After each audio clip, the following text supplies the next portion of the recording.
everyone. Welcome back again to your weekly astrological reading.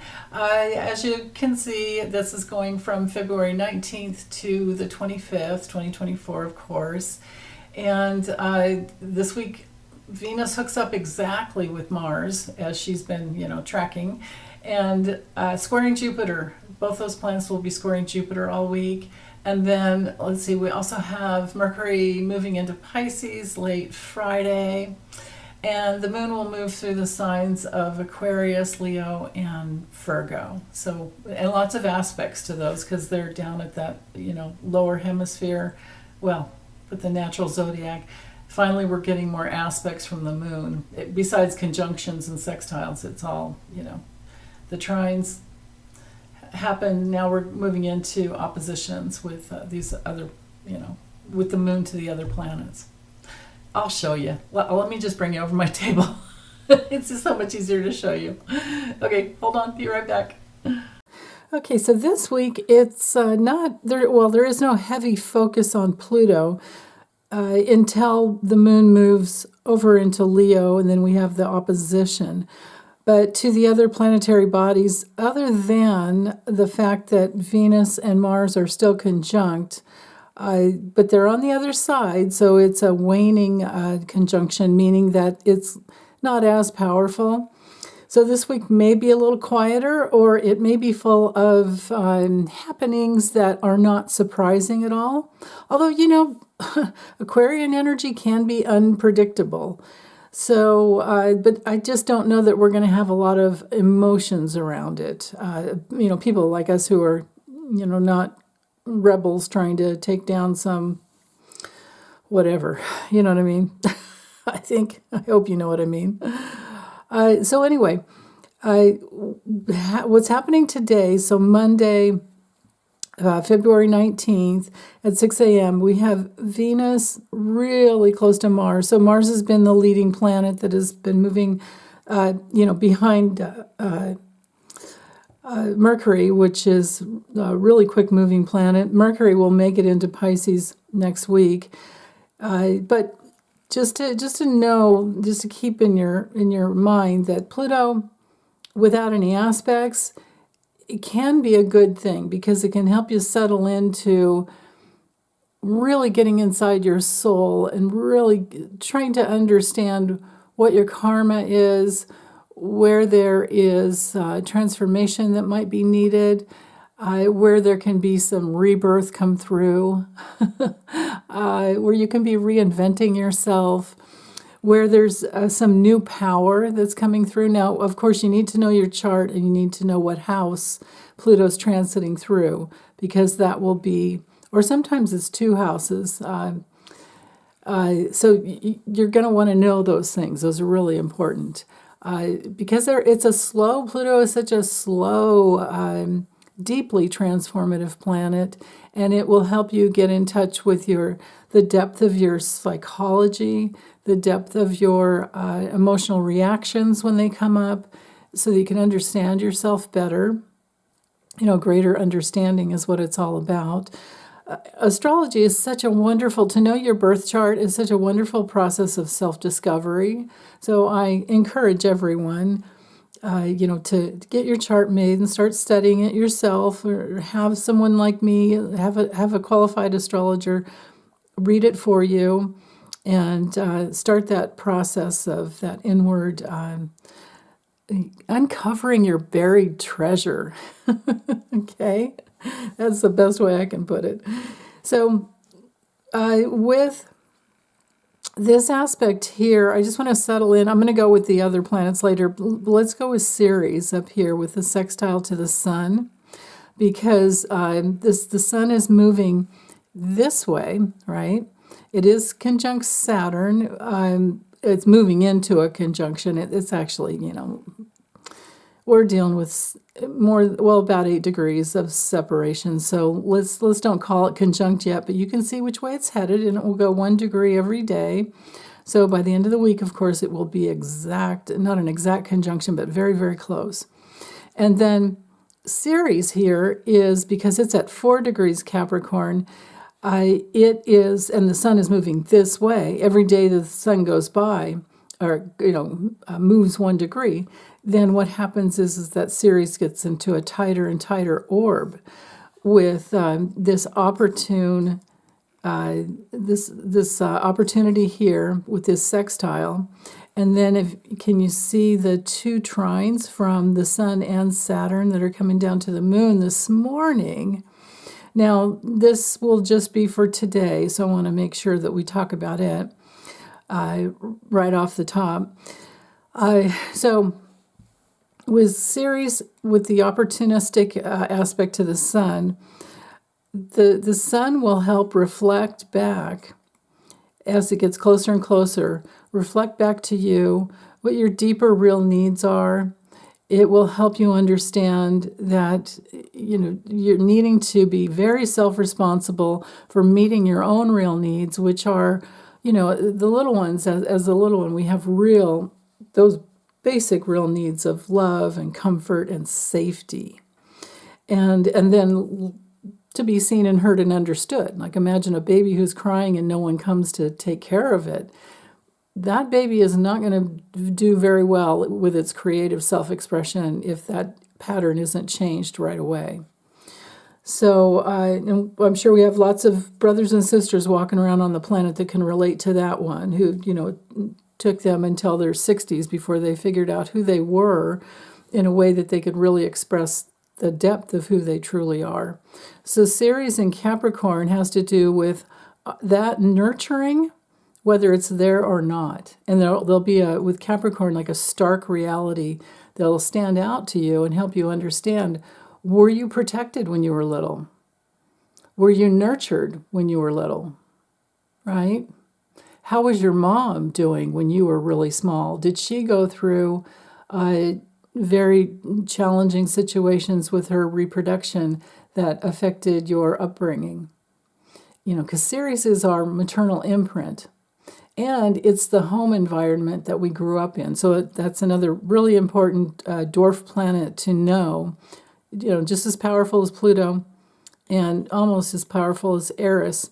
But these 3 dwarf planets here, we really want to know where they are in our chart, because while Ceres will move and transit quickly, we want to understand at the moment of birth which house and what sign and what aspects are made to Ceres, because that's our maternal imprint, and that sets up everything for the rest of your life experience. So that's really important to know, that now, no matter how old you are, there is an opportunity for some revelation, for the light to shine on whatever that was. And then with that light that comes through, that, looking into something, figuring out what happened in the past, whether there was darkness or whether it was pretty much good, whatever happened then, we're going to also have a nice, easy flow into our sensitive, emotional body that will help us either remember, because Cancer's usually pretty good with memory. So the moon in Cancer, every time the moon moves through Cancer, we do have an opportunity to remember something from the past, because Cancer rules the past, our roots, our emotional body. It's a sign of sensitivity and our feeling, everything that we're feeling. So it's good to feel. Otherwise, we can't heal things. Now, when the moon moves into a different sign, we have different feelings. So it's always good to track where the moon is transiting through your chart as well. So anyway, with the moon in Cancer as a part of this configuration of this aspect to the architect, and the moon is in a tight trine to Saturn, from Cancer to Pisces, no less. Talk about double sensitivity. There's the real opportunity. Now, the aspect of the architect is only going on right now between Ceres and the Sun and the Moon. But that's still, it's very strong, because the way I would use the energy, or I think the best that any of us could do with this, is to focus in on what opportunities are there to understand, to better understand your parental imprint and understand what it was like in your home environment, and work through any, childhood wounding or trauma, or just those false beliefs that were an imprint. The false beliefs that we didn't even know were, it's just like something that's in the subconscious, and it's things that your parents said and the way they role modeled life to you, and makes you think that this is the way life is. But it's not, because they were coming from their past fears, and they were coming from just trying to keep you safe, maybe, or they were coming from all of their unresolved issues with their parents, and maybe they were at odds with each other. Maybe your parents were fighting all the time, so maybe there was just a lot of tension in the house. So hearkening back to do that inner child work is always very, very powerful, and it's set up for it today. If you want to go there, this is a really good day to do it. And that's especially true not just for the maternal imprint, because we have that opposition to the to the moon right here. So you can figure out like mom and home, right? You can figure out food issues and mom. You could figure out your psychic abilities grounded in your body. If you've done a lot of deep work in the past already, then this opposition, rather than it being a confrontation or a conflicting, like looking at this or that, but blending the two together and then having a really good breakthrough, that can come through with this opposition. And then with the trine from the moon to Saturn, you can also work through your issues with your dad, or with any authority, any outside authority, where maybe in the past you were even victimized because it was arbitrary authority and it made no sense, and it wasn't healthy authority, like the way a healthy dad would teach you how to cross the street and look both ways, or teach you how to ride a bike and stay on the sidewalk and always look where you go and don't go too fast and don't do anything too squirrely, when you're out on the street like that, sidewalk or street, or how to cross the street with your bike. You get off and you walk across, those kinds of things. So, and there's lots of other things that dads can teach us, and moms as well. Now, maybe there's also the pain of not having a dad or not having a mom, and those things can come up today to be processed through. Other issues or things that I'm seeing that stick out to me are, let's see how we have Mars and Venus only 1 degree apart, or Venus is trying to catch up to Mars, but Mars is going to keep going, so that's not going to happen. But with Venus still close enough to Pluto, even though they're not showing the conjunction here, it's still only 3 degrees away, but it's a waning conjunction, so the energy is not as intense as it was last week, but there could be some integrating. But the integration isn't that strong yet. The integration over what was intense could still be there. But as far as Venus moving, still within that 1 to 9 degrees or 0 to 9 degrees of the something that is forming, with Venus in Aquarius, I think it could be about your real longing and yearn to be very independent in Aquarius and be thinking outside the box when it comes to new ways of earning money, or how you spend your money, or anything that has to do with being progressive and thinking about the future, most of all. Now, with Venus and Mars getting tighter and tighter as every day goes by, we'll have that conjunction coming up. You'll see that soon. But then Mars is just going to take off and kind of go the other way.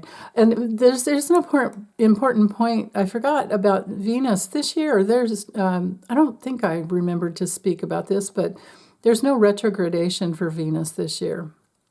So that's good to know.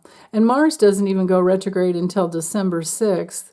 And it'll be all the way over here into Leo by the time that happens. So we've got a good period of time with both of these planets direct. It'll be Mercury that goes retrograde on April Fool's Day. That should be fun. It'll be in Aries. God. Perfect, right? It'll be one heck of an April Fool's Day, that's for sure. So let's see, what else? When it comes to, it was these two inconjuncts, quincunxes here to the moon that I wanted to speak to, especially for today, because with the focus down here on the moon, there's a lot, actually. I mean, we've had such an experience last week of the moon was transiting, through these signs and not making any aspects until there was a conjunction, sextile, square, and then a trine. But now that we've got the moon moving through these signs this way, we're going to be dealing with some oppositions, because you can see how the moon's going to go this way, and it's going to form an opposition to all these planets over here. So, but oppositions, remember, they can bring through breakthroughs. Oppositions are, I'm going to talk to the quincunx in a moment, but just to be thinking in terms of setting up your experience for this week, what may be happening. Oppositions can challenge us just to be more aware about something that we're going to need to cooperate with, to balance something out, to resolve those inner conflicts. And like I was saying last week, the oppositions can bring in that polarity of a seesaw going back and forth as you're focusing on one end and then focusing on another. And so the moon's going to afford that opportunity for dealing with Pluto, Venus, Mars, and Mercury, and maybe, pretty sure the Sun. I don't know about Saturn. But if that doesn't happen this week, it'll be next week, of course. So now let's go into the quincunx. Remember the inconjunct quincunx, so the little green line with the sideways K in it. That, here, I'll show you. Let's go to the grid. Is there one? Come on, it has to be here. Yeah, right here. That little aspect right there, that's a quincunx. When you see that little glyph, just remember quincunx inconjunct, and it means adjustment is needed. So we're looking at what is going to need adjustment. Well, our emotional response to our money and our motivations. Simply put, right there.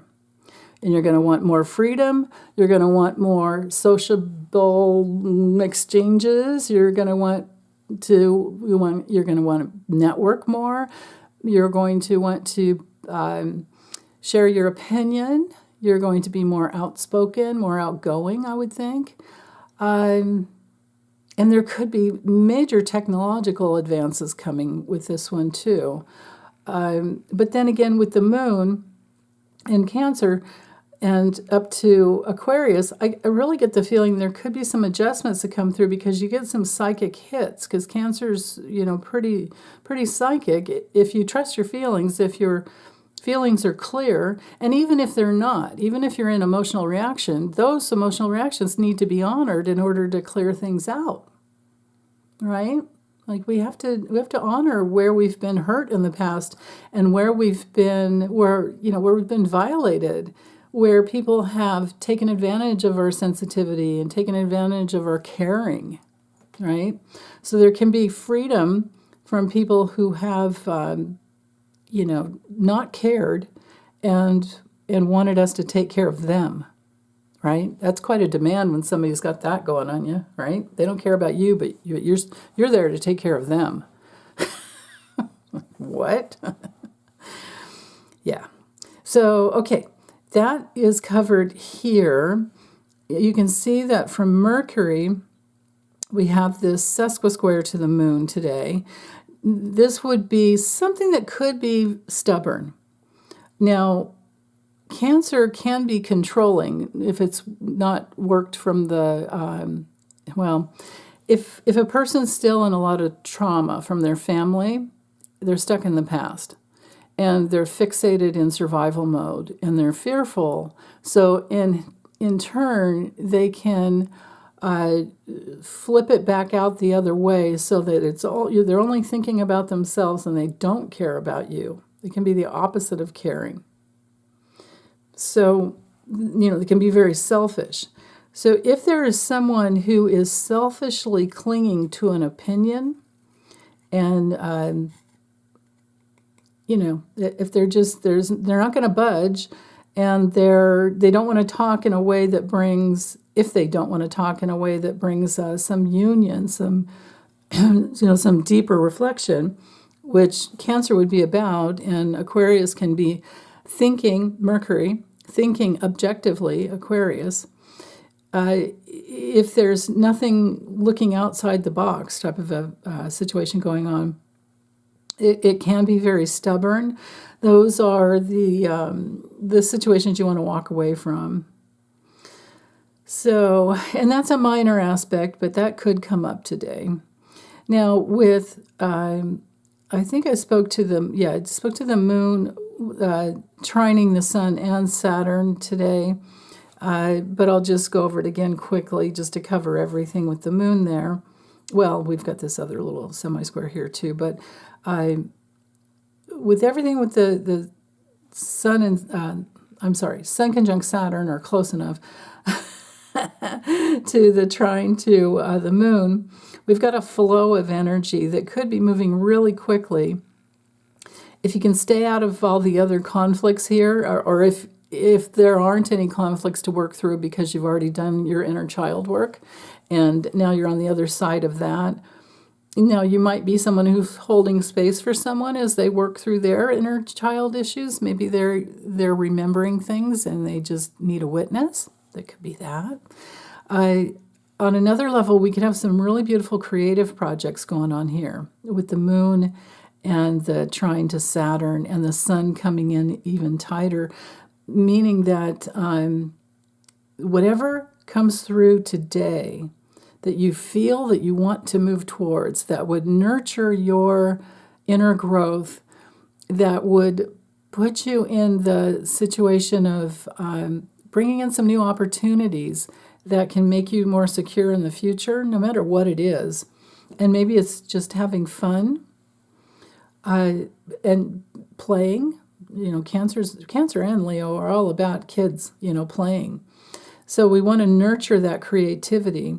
And then with Saturn, with the trine to Saturn, it's very possible that as the sun moves forward every day, this trine from the moon has nurtured the opportunity to really crystallize something that's super amazing, super healing because of Pisces, something that just flows easily, bringing in a spiritual opportunity for you that can really help you know yourself on so many deeper levels. That is really good, and can help you when it comes to the moon. We're usually connecting the dots. We could be figuring out some ways to create more growth. With Cancer, it's usually about growth, growing more security, growing more psychic abilities, growing more ways to, with the moon, respond to your intuition. Now, the moon also rules our eating habits and the things we do during the day to take care of ourselves, our self-care. So, and it also rules our moms and grandmas, and, grandma and grandpa could be over here in the Saturn category as well. So with this connection here, there could be some, if they're not on the planet with you anymore, there could be some psychic connection with them as they try to help you heal, because they know what happened to your parents, and they know that if they're on the other side, they're the ones to go to in order to help you heal. If they've done any work in the spirit world once they crossed over, or were one of those grandparents who were like the saving grace within your parental upbringing. Sometimes our parents are awful, but then a grandparent is just the one that was your rock. So, yeah, there's that possibility there. And, of course, with Saturn in Pisces and the sun coming in there to connect deeply, we have that ability to connect with dream time, to understand the foundations of our past.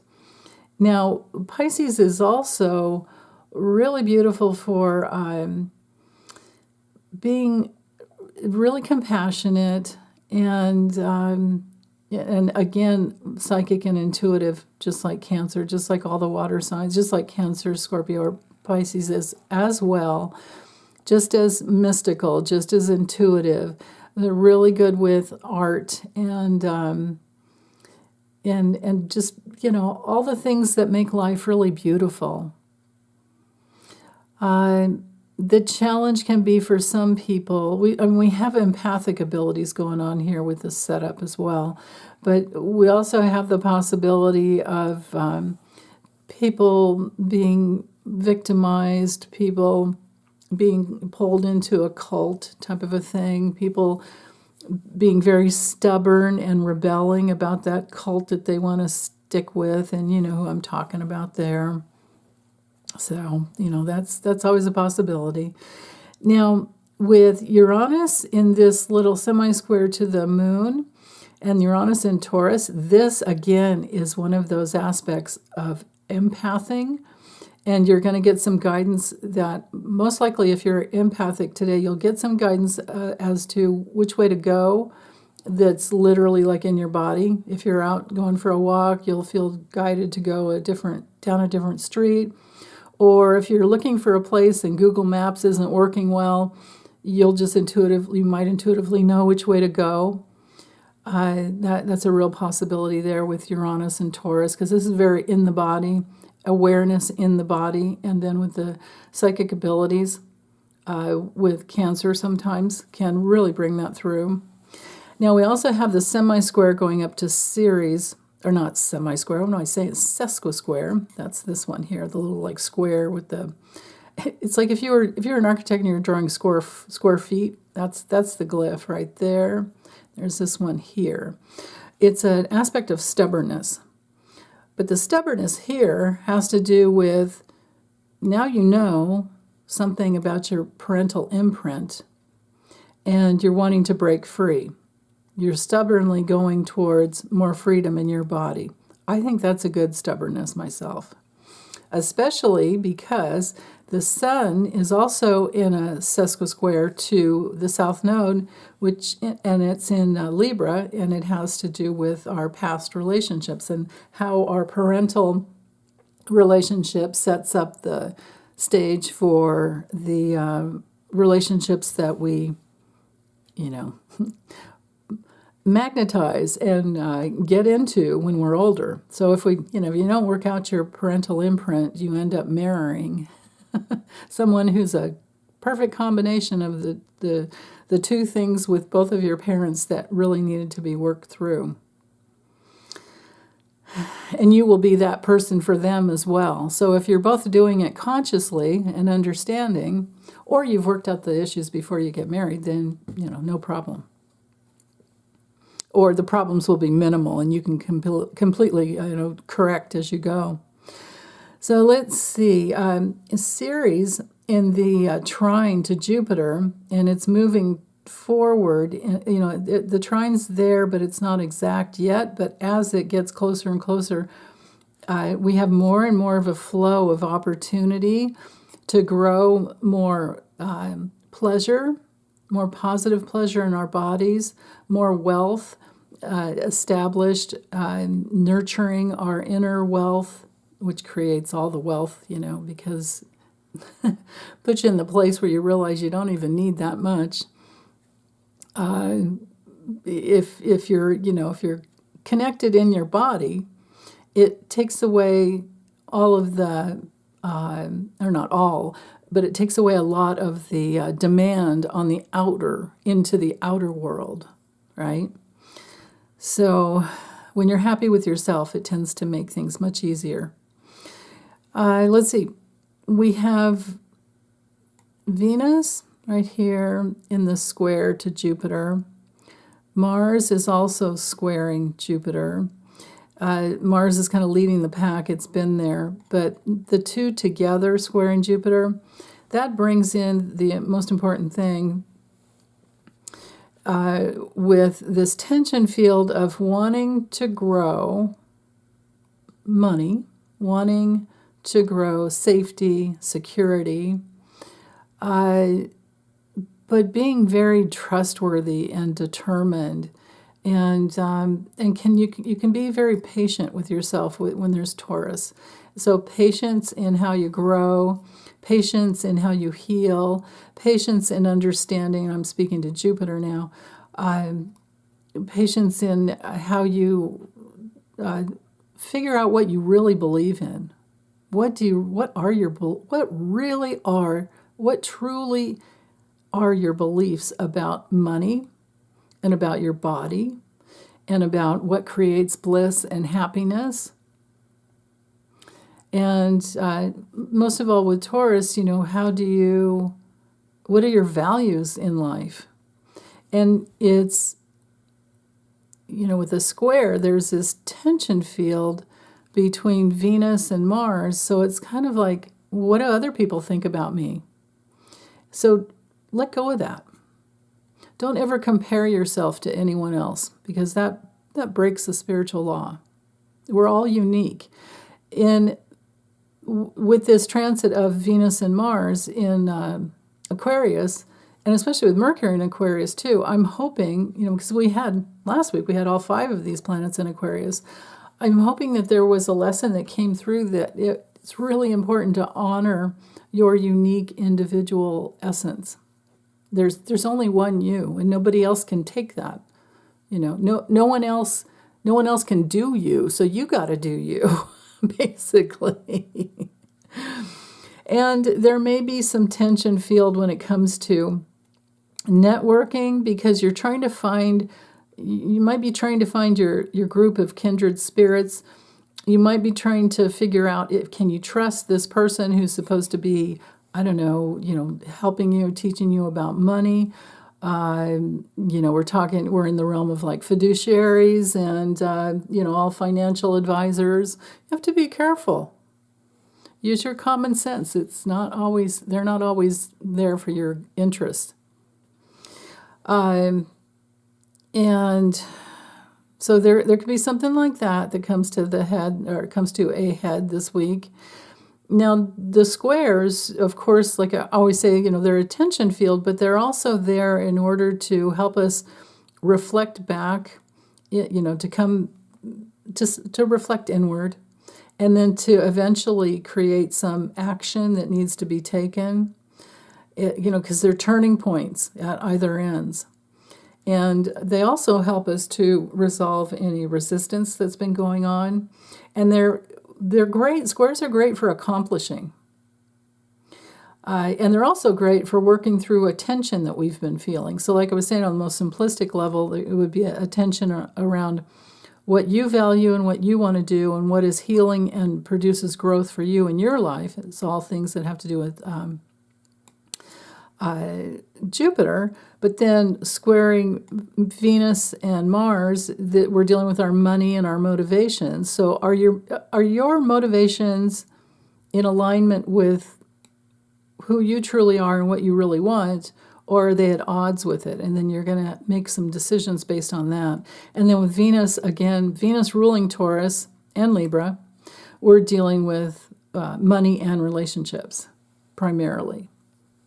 But Venus is beautiful for helping us to adapt in order to bring in more happiness, because most of all, Venus wants unity. And it'll kind of always like persuade us to go in this direction towards harmony. But then it can also teach us our values, and it can also be problems when it comes to Venus around indulging. So if you've been wanting to lose weight, this might be the week that you'll start doing it. There's that possibility there, because there's more motivation to be free of excess weight, just because maybe it doesn't feel good. Maybe you don't care what you weigh, but you care how you feel, like that. Or maybe it has created some health issues and you're finally getting around to really addressing it. The week would be wonderful for that too. And then the other, we've got semi-square from Saturn to Eris. Okay. Looks like there's another one over here from the Sun and the North Node. I think it's just those two. Let me check the grid. Hold on. Yeah, North Node, Chiron was involved in there. Okay. And Eris. Okay, and we're talking between the Sun, right? Sun and the North Node. Yeah, and Jupiter's in. No. Yeah. Oh, I talked about that one already. The one from Saturn to Eris, I think. Maybe not. Let's look now that I know it involves all of them. Saturn to Eris, yeah. Okay, this one's probably the most important. The semi-square here will need to take some action in order to stay in the position where we're moving forward.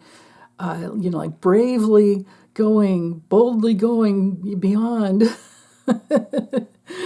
Eris is all about courage. She's our feminine counterpart to Mars and Pluto now in Aquarius. So this is like breaking free in Aquarius and the courage to go forward and continue to break free from outside authority, parental limitations, your conditioning of the past, the conditioning that your family brought in, and that double trine over to the moon.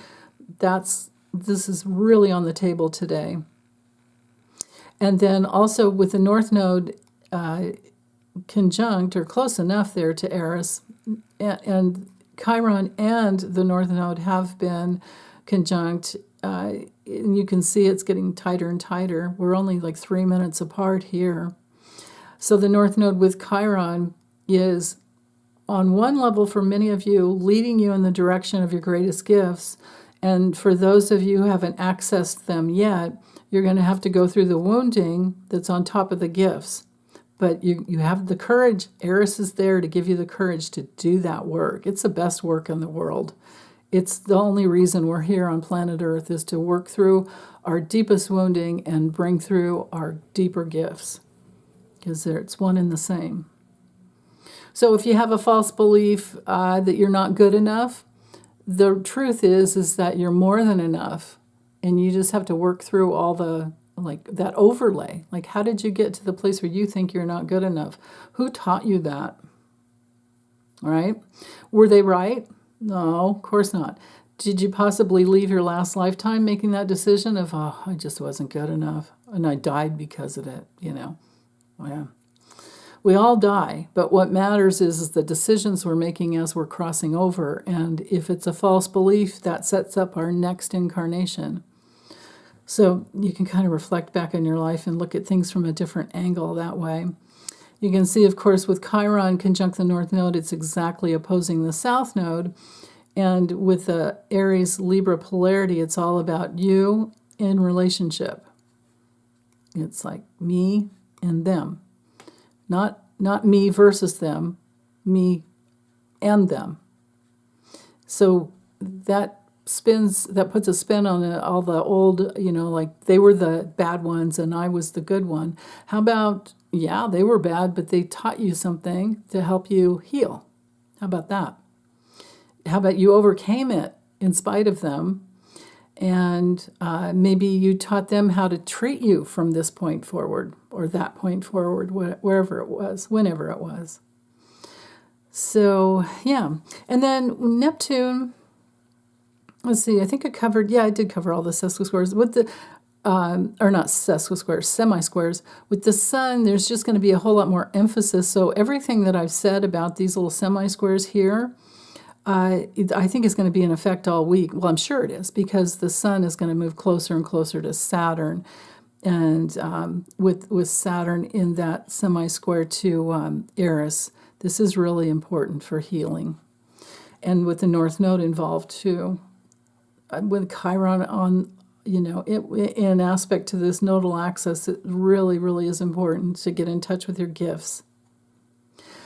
So gifts with Chiron and Aries would have to do with trusting your instincts, with being more self-asserting, being more trailblazing, being a little more daring.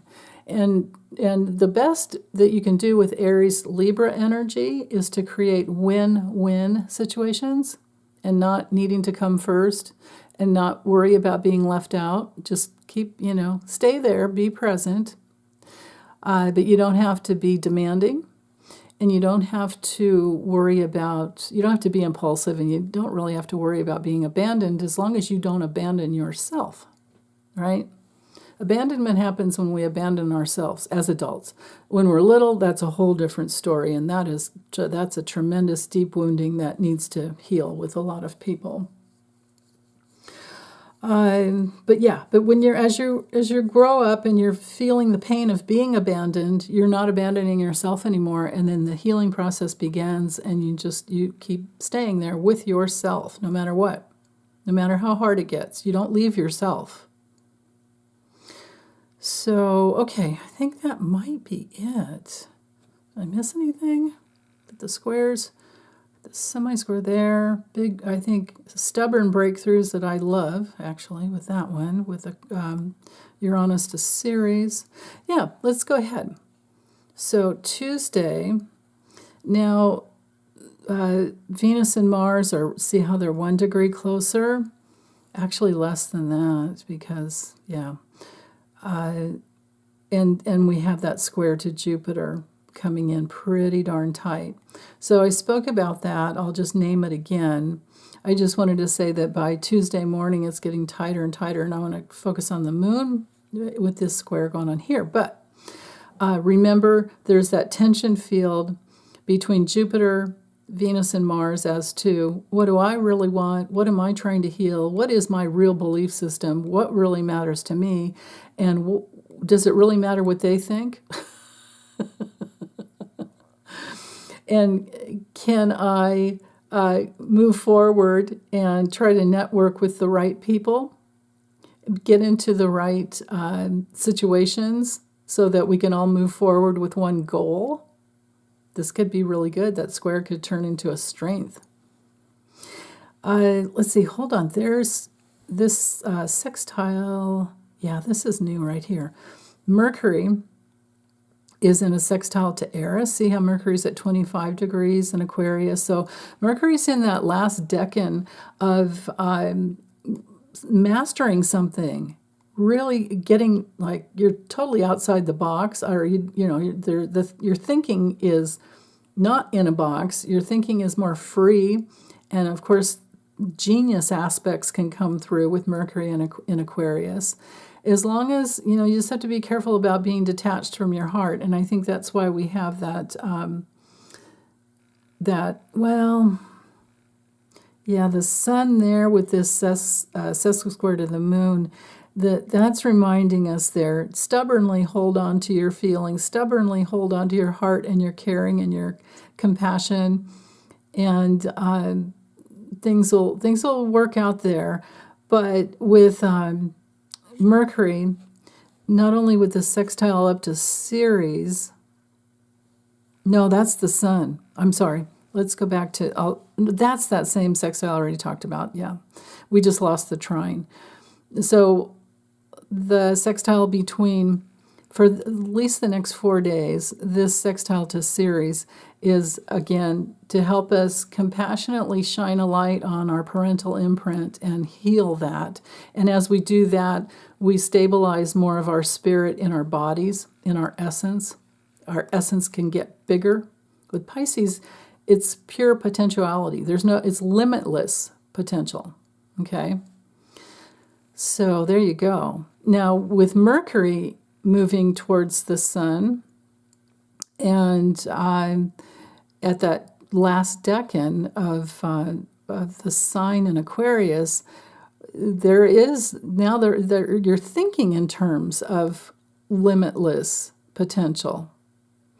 And with the trine coming down here to Eris, you can bring more courage into things that you hadn't even thought of doing in the past. Now you can be more free and bring that through. That's beautiful. So that takes care of that sextile. Saturn, 8 to 9. Yeah, the Saturn sextile to Jupiter is getting tighter. I talked about that already. So keep on keeping on there with creative projects, with stabilizing your spiritual path. That solid, stable spiritual foundation is what Saturn in Pisces is all about. And with the sextile over to Eris, there's that, the courage to go in that direction and keep going. I just love that. So, okay, we also have, we took care of Ceres trining Jupiter. Now to the moon, we have the sextile to Uranus. So for, let's see, it's 6 a.m., I'm going to say till at least through noon, we have an opportunity here to wake up to some empathing abilities, wake up to divine guidance with Uranus. Uranus is, known as the Great Awakener. It's all about invention. Uranus rules astrology, science, AI. There's been some funny things that have come through because of AI that's, definitely helped the comedic world. Let's see. And then with the sextile over to the moon, there's intuitive guidance, divine guidance, if we bridge these two together. Now, with this square, the moon is at a T-square point between the nodes, because the moon's at 17, north node, south node, of course, are at 16. But the moon is also, as it's moving forward, and already we have 3 squares, too, from the moon, shining. It's an illuminary, shining a light into our mood and our, with being in the second decan of Cancer, we're integrating something that we've already worked through, or we worked through, we were in process, and now we're integrating it, and from there stabilization will happen. And so again, with the moon square Chiron and Eris and the north node, that's all that healing work I was talking about that needed to happen. And you can see Chiron's on the other side of the north node, because the nodes go backwards. And Chiron is moving closer and closer to Eris. I'll have to get a date on there when it's exactly conjunct, but we're in there, within that. Looks like about 8 degrees, so it's working its way. Chiron's moving forward.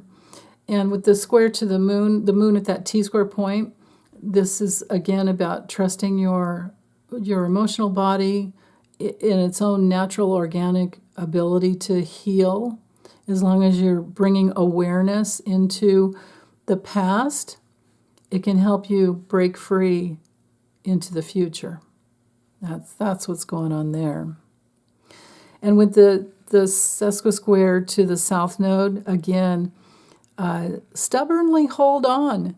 Now we're in that 7 degrees of separation there between the sun and Saturn. So stubbornly hold on to this peaceful bridge that can help you heal the past, shining a light and then healing the past. So that looks pretty good. Let's see, I think that's, covered that. Let's go to Wednesday. Wednesday, 6 a.m., February 21st, the moon is in Leo. Probably moved into Leo much earlier in the morning, but I'm not going to bother going back to figure it out. Suffice to say, whatever time you wake up, the moon's going to be in Leo, because it's going to be in Leo for the next 2.5 days. So whatever time you wake up this morning, it's in Leo. But first thing off, it's opposing Pluto, and then as the day moves on, it's going to oppose Venus, and so we'll talk about that tomorrow. But let's just talk about the exact opposition to Pluto. The moon in Leo can really balance out the detachment that may be coming with Pluto, or may have been, sitting in this detached feeling that's very objective, in Aquarius.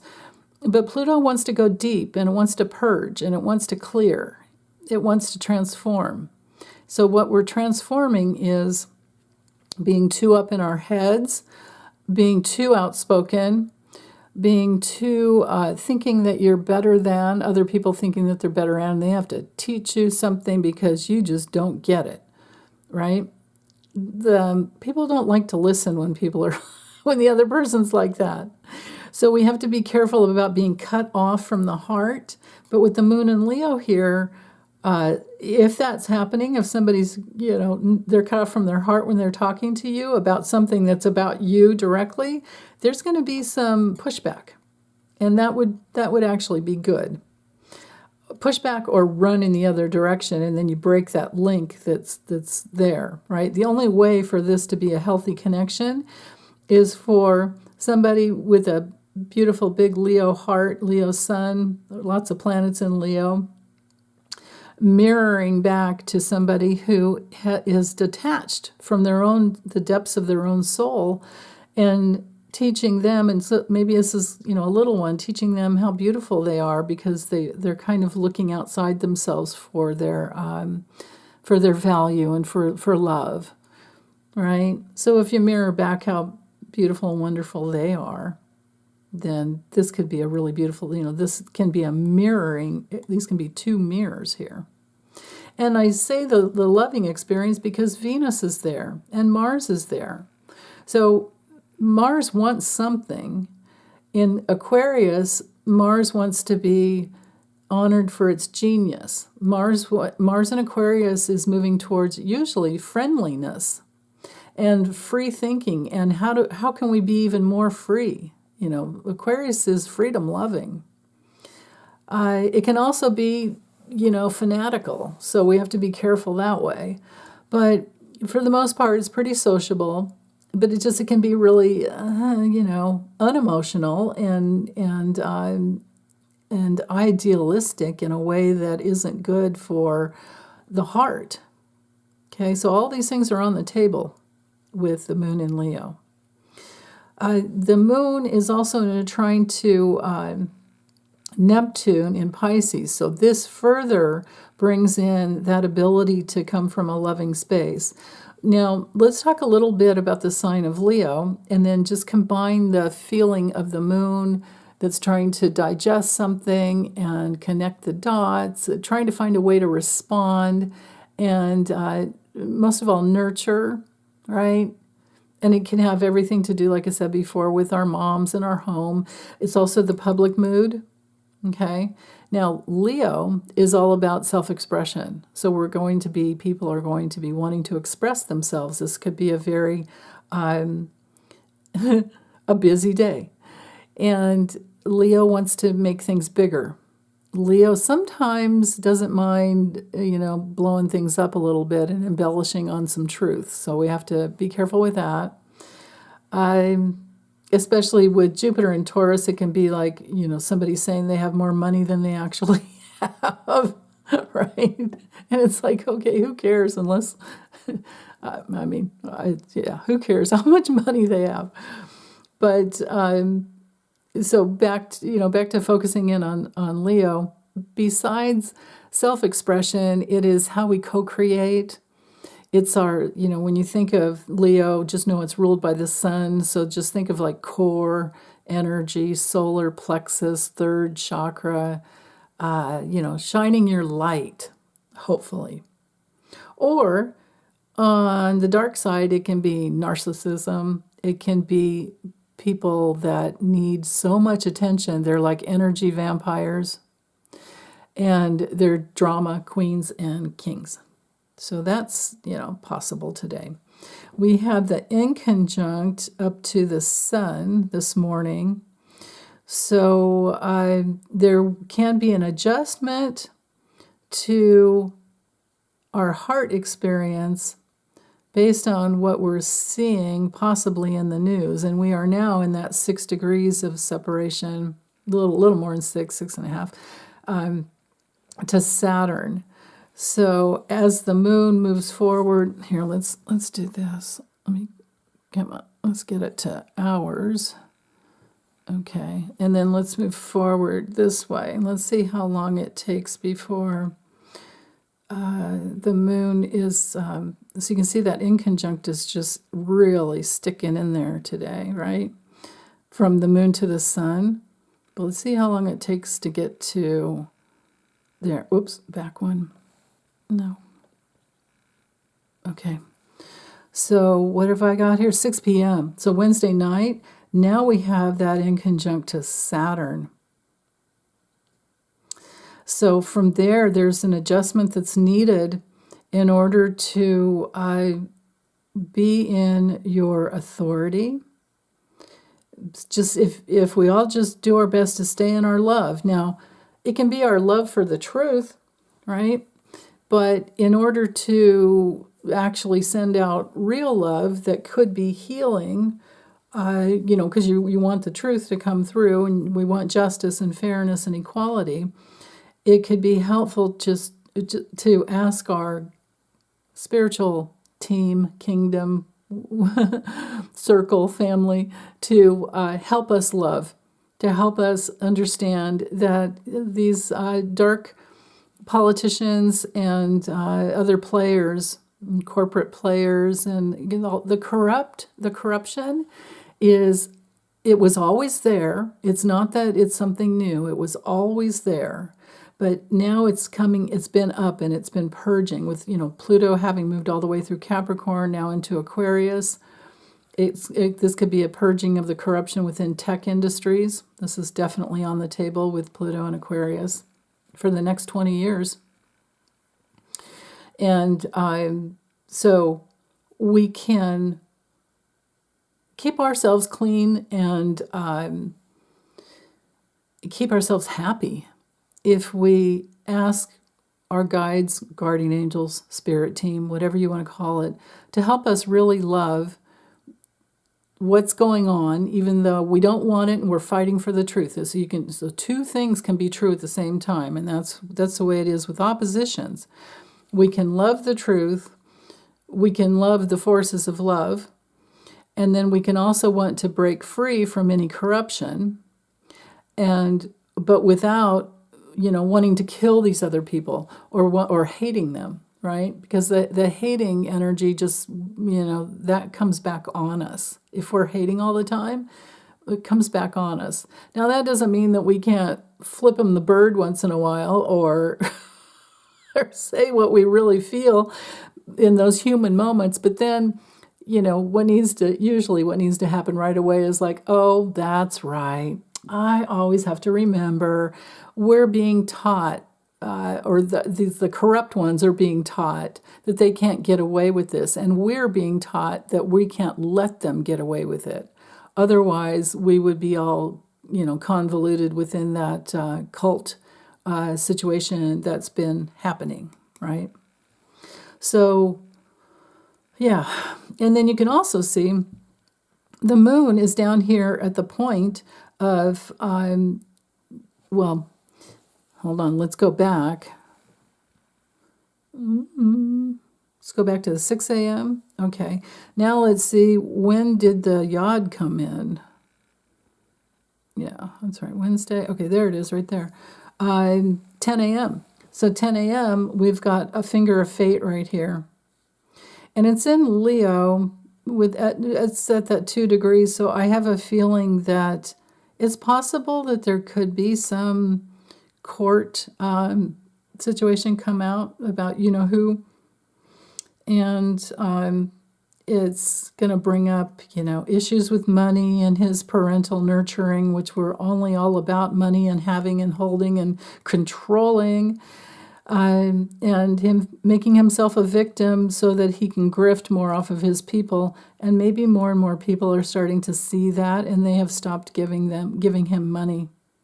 Maybe more and more people are seeing the truth, because that's another whole flip side of that equation.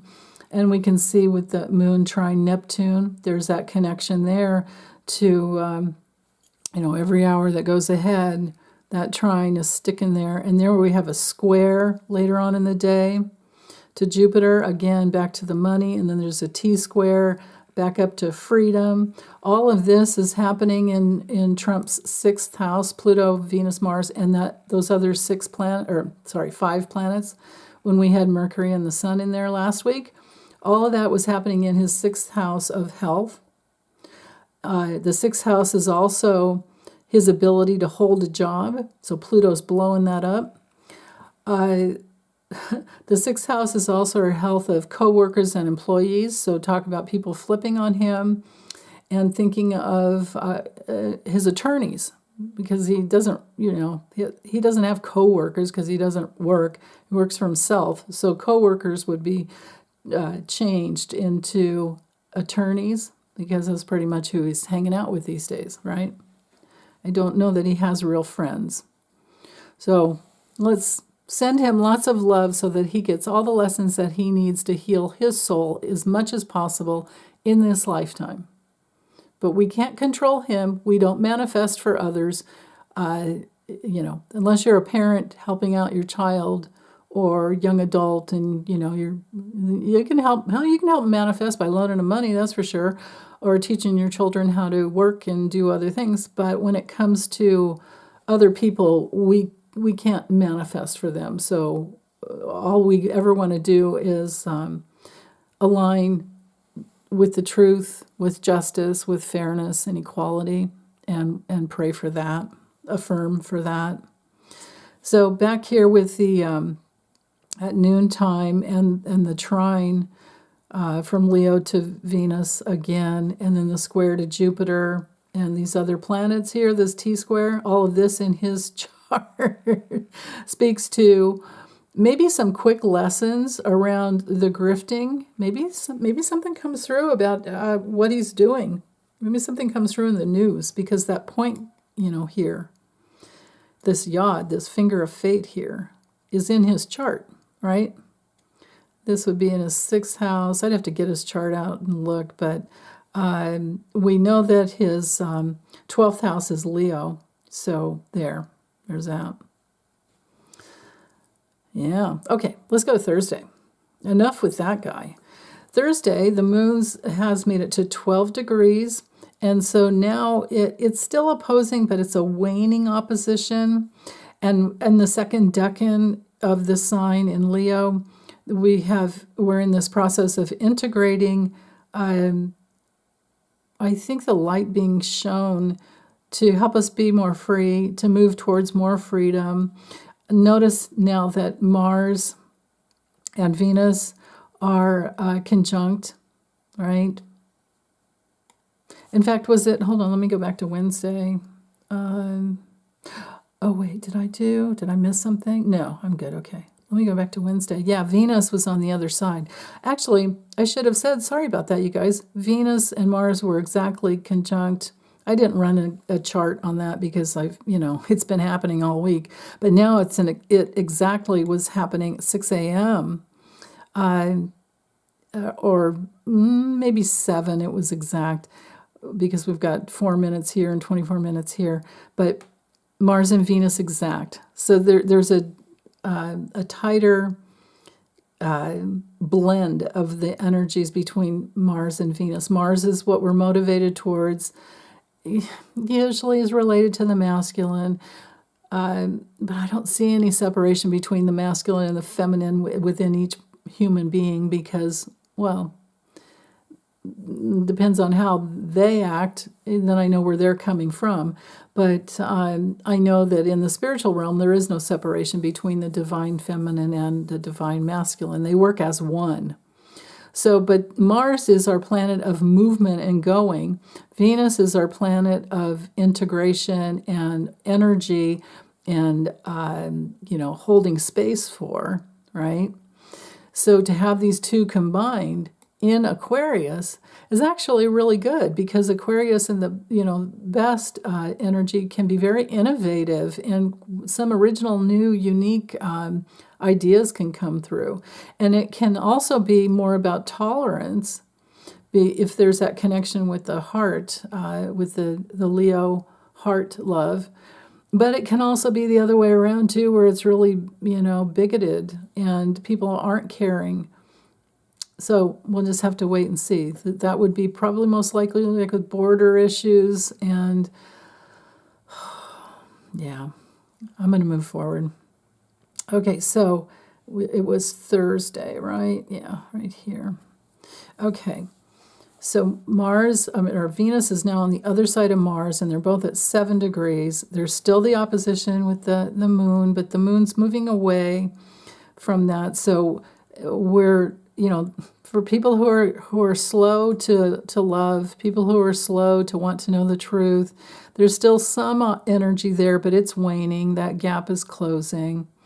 But the moon is moving towards an opposition to Mercury later on, so we'll see that. But for this morning, it's all about, committing to expressing yourself and your truth. That can be, an act of co-creation, as long as you're working within, the social norms of honoring and respecting others, honoring and respecting your brothers and sisters, and mirroring your love to your family, your friends, your honoring your wishes, your goals, all of those beautiful things that Aquarius can be related to. And maybe there's some scientific breakthrough on, maybe there has been, and now we're going to be seeing it, maybe it'll be out on the news, some scientific breakthrough around heart surgery or heart health. Makes me wonder about that. Maybe something will come out on the news about a celebrity or two, or who knows how many more.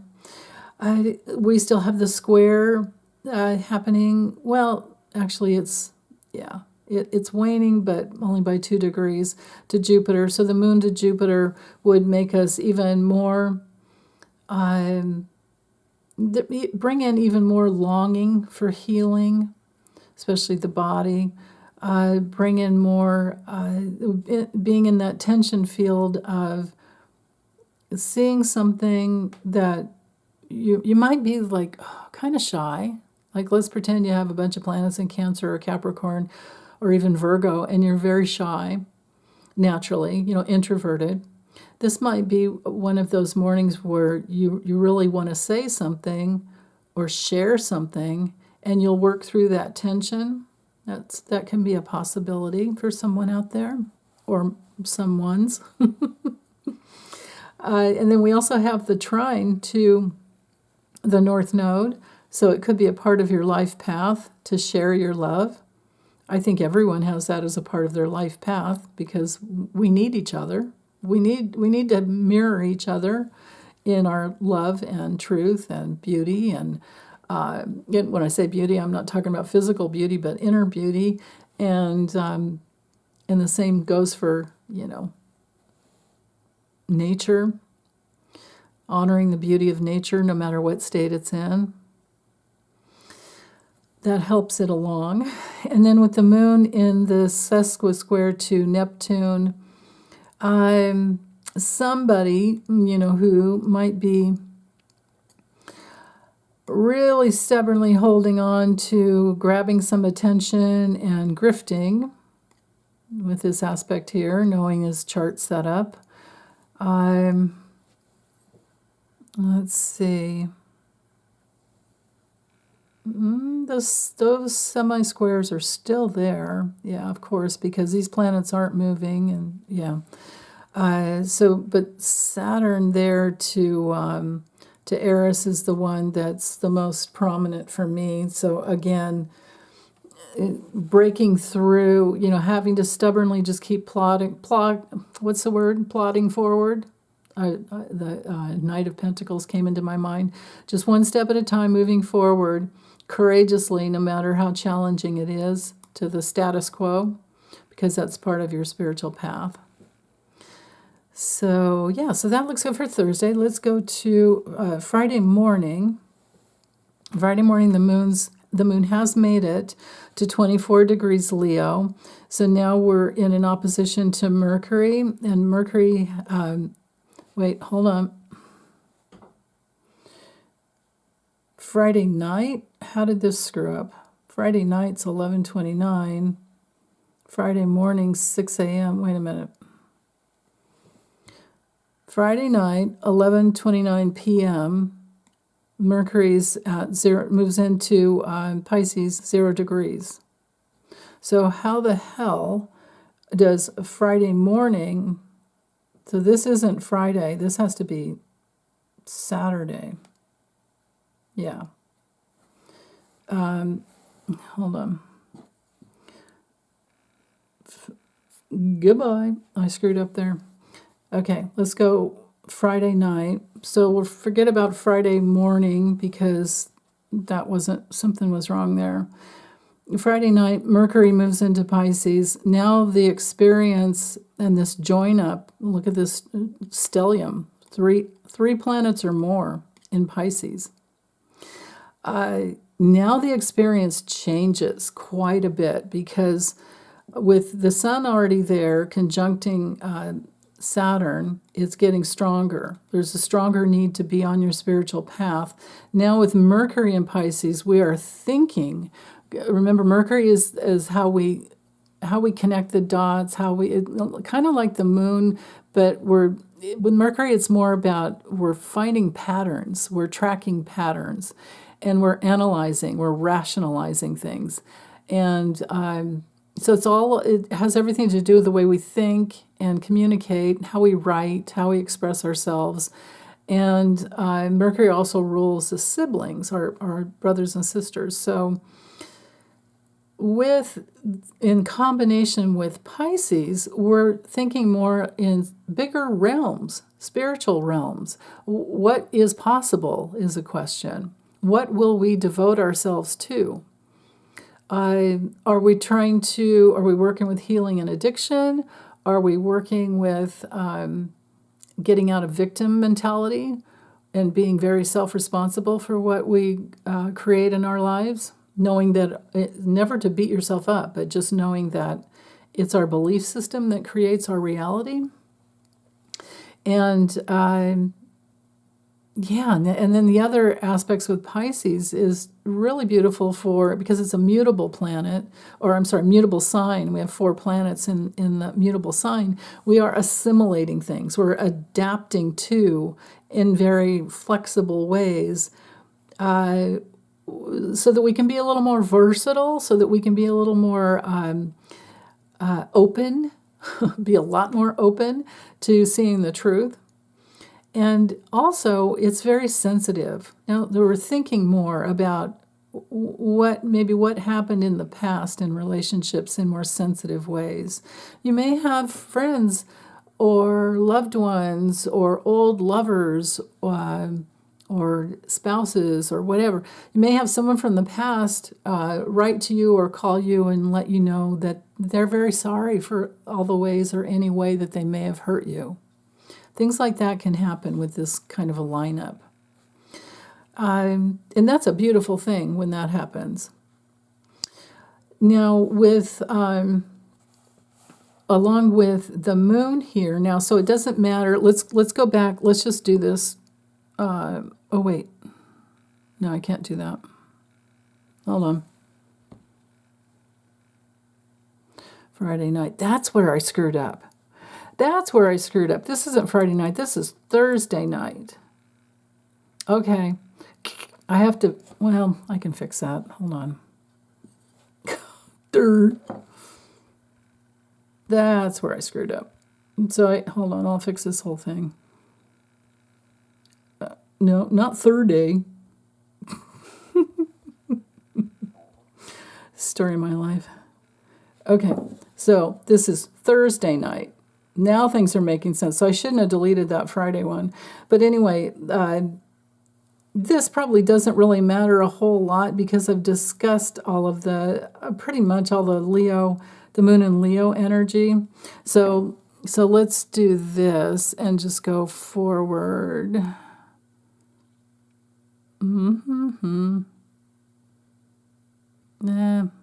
Let's do it at 6:30. That's good enough. And then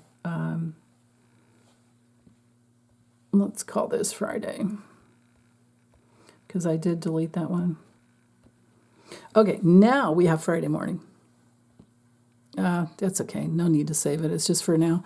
And the moon's at 24 degrees Libra. I'm sorry, Leo. Now we have the square. So earlier in the morning, let's go ahead and go back 1 hour earlier. 5:30. Let's go to 4:30. 23:19. No matter how early you wake up in the morning, we're waking up with a moon square Uranus. So that tells me that with the moon at the last 9 degrees of Leo, we're mastering something. We're getting our lessons about something and it's helping us to really wake up to what we value, to what matters most, and we may be stubbornly holding on to creating a new imprint of nurturing ourselves, and I like that. I think that's a good way to go there. And then the moon is moving into a really tight opposition every hour, that goes by. I think it's about 2 hours to move 1 degree, but or it might be 2.5, I forget.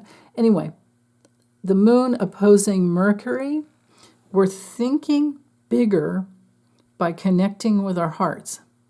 So just focus on that. That's all that matters there. Okay? All right. Everything else is the same. Let's go to Saturday. And the moon's now in Virgo. Okay? Now we're analyzing. We're thinking things through. We are trying to bring order out of what seemed to be chaotic. It's just that it wasn't in form yet.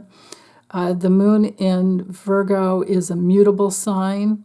So we've gone from the fire, the passionate, fiery Leo into adjusting, because now some creativity has been born, and now we're trying to make something useful out of it with the Virgo energy. Virgo is so good for discriminating and discernment and tracking details. It's ruled by Mercury, and Mercury is opposing. So we've got the Mercury energy and the Sun energy and Saturn coming in. We've got all of these oppositions coming in, and the moon's trying to handle all the details. We are emotionally trying to handle all the details. We're trying to negotiate what we want. We are trying to feel into what's best. This might be challenging for digestion. Make sure that you're careful about what you eat today, because it might be a little hard with all this Piscean energy and this can be some nervous tension here, some anxiety that can come through. Sometimes the polarity of Virgo to Pisces is not easy. It's a real possibility that you're going to have to do a lot of breathing, deep breath, let go, drop into your pelvis, relax, feel your feet on the ground, take another deep breath, let go of your mind, exhale, and then try again. And from a perspective that's bigger, because Pisces can bring in the bigger, but Virgo wants to make everything perfect right away, and that's just not possible. It's a process. So allowing yourself to enjoy the process can bring in some divine order into your life that is really beautiful if you can just allow the process to happen.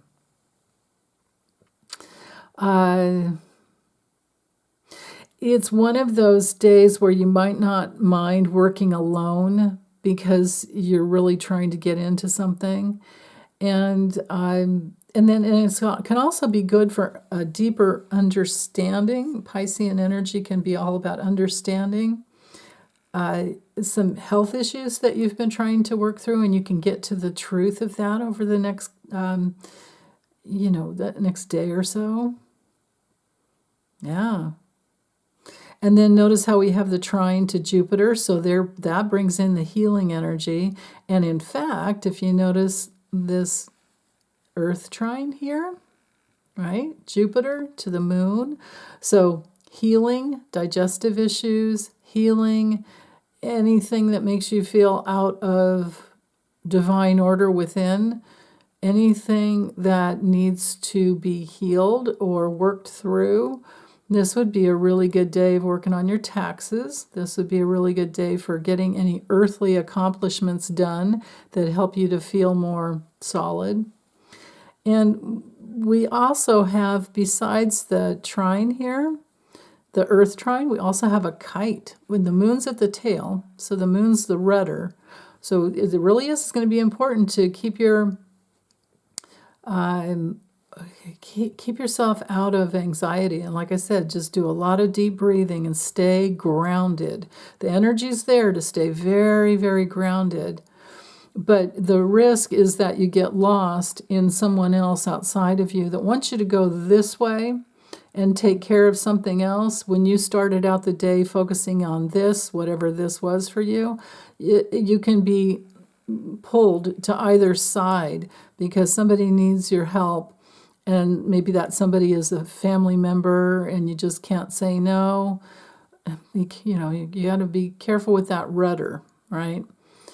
Because one little flip to one side or the other and you can kind of veer off way off into another direction. So find your direction this morning and do your best to stay at it. Maybe definitely write down some notes as to what you want to accomplish and keep that there. Try to not let yourself be pulled away. Okay, that's good for, let's see. This square's always, that's been going on. The same square from Jupiter to Mars and Venus is all week long, like I was saying before. So it's always about going towards what you value and trying to heal, trying to broaden, trying to open your horizons. And what is it that you need to literally do in order to go in that direction? And is it what do you really want? What do you really want? Yeah. Okay. Now, Sunday. Sunday, the moon, of course, is still in Virgo. We've lost the kite in the grand trine, but we still have the trine to Uranus. Or we now have the trine to Uranus. So breakthroughs abound. Both earthly energy here. Uranus is a breakthrough. Uranus is an invention. Uranus frees us up. Uranus is some new awareness coming in. And it could have to do with money, could have to do with just anything that you value, anything that you have and hold with Taurus. And all things related to self-preservation and stability. Again, grounded energy with the moon in the second decan of, almost in the third decan of the sign. We are integrating, we're bringing, so some project is probably just about ready, you're about ready to be free of it, if it was taxes or whatever. And you might be kind of stubbornly holding on to it this morning because it does help, bring you more freedom. There's power within the freedom that's wanting to come through. Now, we also have Mercury and Venus trining the south node. Now, this is an approaching trine because Mercury and Venus, of course, are going this way, and the south node is just kind of sitting there. South node in Libra is all about the past, has to do with relationships and those bridges that we build or burn. And I'm never going to tell you which way to go. And then, that's not true. Don't go towards pain. Don't go towards, unless it's that deep inner pain that cleanses. Don't go towards more pain in relationship. Don't go towards people taking advantage of you and things like that.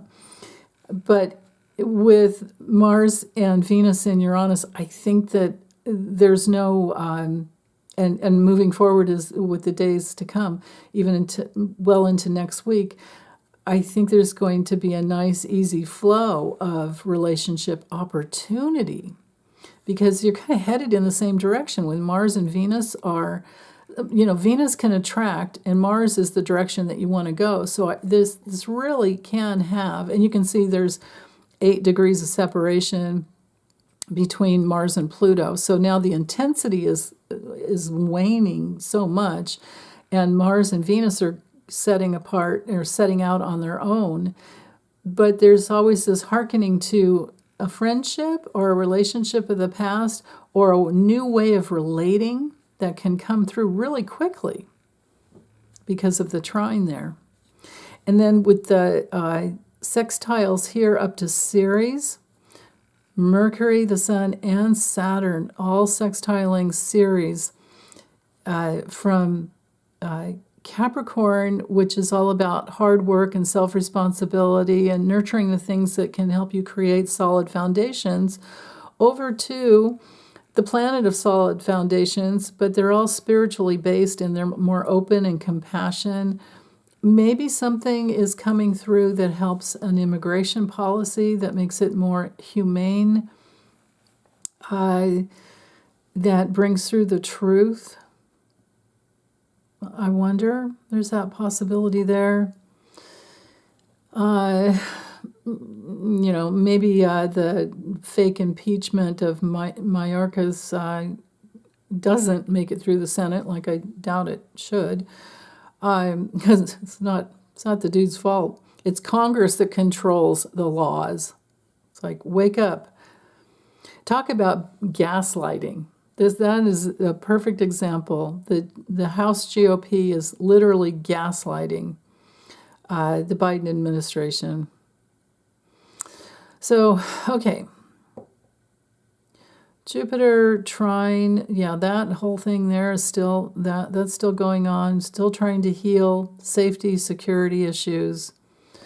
And, there's a lot of, well, Jupiter is our planet of spiritual law, natural law, and man-made law. Man-made laws sometimes are in alignment with natural and spiritual laws, and then other times they aren't. And then other times they're manipulated. But with this trine here to Ceres in Capricorn, we're seeing what is really being nurtured by government and by people in control. So that's still on the table there. And, Jupiter doesn't move as quick. It's going to sit there for a little bit, and Ceres is going to keep clocking forward. So this is a pattern that's going to be in place for some time. For us in our personal lives, it's all about healing our belief systems and healing our issues around money, healing our whatever, self-value problems we might have, self-worth, healing our self-worth, and healing from the parental imprint that can, that breakthrough can happen pretty quickly when we have that trine. Okay, so let's see. Trine Uranus there, the sesco square got that. The moon is getting ready to come into an exact opposition to Neptune. So again, we've got the details and the facts coming in. And so throughout the rest of the day, let's go ahead and move that forward. Let's see how many hours does it take? Yeah, that's good enough. There's 5 degrees of separation there, and we're at 2 p.m. 3, 4, 5, come on. There we are. So by 11 p.m. tonight, so we're going to have this moon opposition going on all day, and it'll be exact at 11 p.m. tonight. This is really good for dreamtime guidance. You want to get just the facts. You want to get the details. You want to heal the divine order so that the divine order of your spirit can come through and infuse with your soul so that your spirit and soul are one. That could happen if you're doing some really deep work, because Neptune in Pisces is about that deep spiritual work and that foundation of source energy. And then all these planets in Pisces are there to help. And then here's the moon over here in Virgo going, okay, it's time to analyze this. It's time to get all the facts. It's time to get all those details so that we can digest what needs to be digested, and whatever our emotional reactions in the past can turn into new emotional, or not emotional, be more like the feeling response that needs to be there in order to blend and merge. The moon can also relate to our ego, so that there can be some healing of unhealthy egoic patterns, like maybe where we took things personally that we didn't need to take personally, because we were too little to understand, too little. Maybe there's something healing from when we were really young, and maybe something comes through in dream time where you wake up and go, oh, that's why I felt that way. That's why I've been feeling this way for years. And here it is, it's not even true. It was just that was my mom's stuff. But, that's how it goes, is when we're really small, we have to attach to a parent or a caretaker in order to survive. And as we do that, we are merging our soul substance with theirs, and we don't even know whose it really is. And so you take on the feelings that your mother had, which maybe were very insecure. Maybe you had a mother who was insecure, and then you grow up and you're insecure and you don't even really know where it came from. Well, now maybe you have a dream that helps you understand that it was your mom's. It never was yours. And so it's so much easier to let go of, right? So, okay, well, that's all I have for this week. Thanks, you guys, for listening. And as always, send you big hugs. I hope you have a wonderful week. Okay, bye.